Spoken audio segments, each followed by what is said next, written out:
Morning India programme में।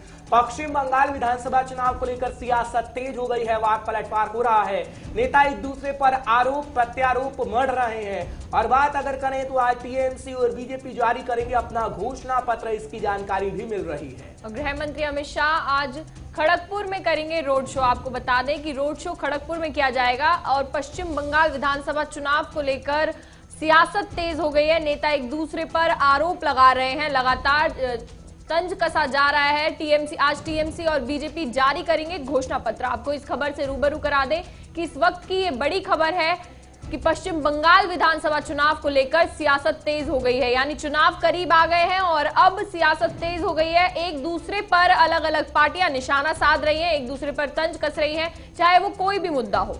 हालांकि चुनावी घोषणा पत्र में क्या कुछ होगा वो तो देखने वाली बात होगी, क्योंकि वादा जनता से किया जाएगा। बीजेपी अपना वादा करेगी, साथ ही साथ टीएमसी भी अपना वादा करने की पूरी कोशिश करेगी, क्योंकि जनता को लुभाने की कोशिश दोनों पार्टियां करेंगी। हालांकि टीएमसी का जिक्र करें तो टीएमसी पहले ही कह चुकी है कि जनता के लिए हम काम कर रहे हैं और आगे भी जनता के लिए काम करेंगे।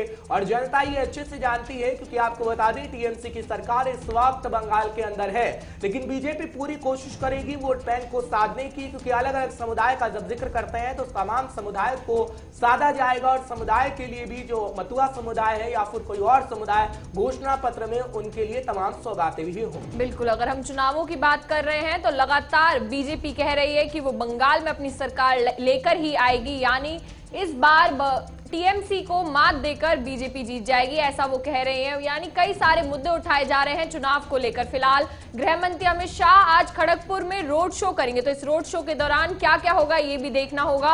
और आपको बता दें कि पश्चिम बंगाल विधानसभा चुनाव को लेकर अब सियासत बहुत तेज हो गई है, एक दूसरे पर पार्टियां तंज कस रही हैं। दूसरी तरफ अगर हम टीएमसी की बात करें तो टीएमसी कह रही है कि वो भी सत्ता में रहेगी, बरकरार रखेगी अपनी सत्ता को और बीजेपी को आगे नहीं आने देगी। हालांकि जब केंद्रीय गृह मंत्री अमित शाह का रोड शो होगा तो वो तस्वीर भी हम आपको दिखाएंगे। हालांकि जब टीएमसी का जिक्र करते हैं तो ममता बनर्जी इस वक्त चोटिल हैं और व्हील चेयर पर ही वो नजर आएंगी और वो कह रही हैं कि हम पूरी ताकत से मैदान में उतर रहे हैं, बीजेपी इससे घबरा रही है। हालांकि बीजेपी ये कह रही है कि डरी हुई है ममता बनर्जी। और नंदीग्राम का खासकर जिक्र करें तो नंदीग्राम में संग्राम हो देखने को आपको मिलेगा, क्योंकि नंदीग्राम से शुभेंदु अधिकारी जो टीएमसी से बीजेपी के अंदर शामिल हुए हैं और ममता बनर्जी आमने सामने है। और नंदीग्राम को लेकर जो संग्राम इस वक्त देखने को मिल रहा है, जनता जनार्दन है तय करेगी कि नंदीग्राम में आखिर कौन सा चेहरा सामने आएगा। फिलहाल चुनाव आयोग से शिकायत करने का सिलसिला भी लगातार जारी है, बीजेपी हो या फिर टीएमसी हो, लेकिन तैयारी सभी राजनेताओं की पूरी है। बिल्कुल, अगर नंदीग्राम की बात कर रहे हैं तो नंदीग्राम पर सबसे ज्यादा फोकस किया जा रहा है। और अगर हम ममता बनर्जी के चोटिल होने की बात करें तो जिस तरीके से ममता बनर्जी चोटिल होकर दूसरी पार्टी पर शिकंजा कस रही हैं कि ये दरअसल ममता बनर्जी ने आरोप लगाए हैं जब वो चोटिल हुई और कह रही है कि बीजेपी की तरफ से ये हमला करवाया गया।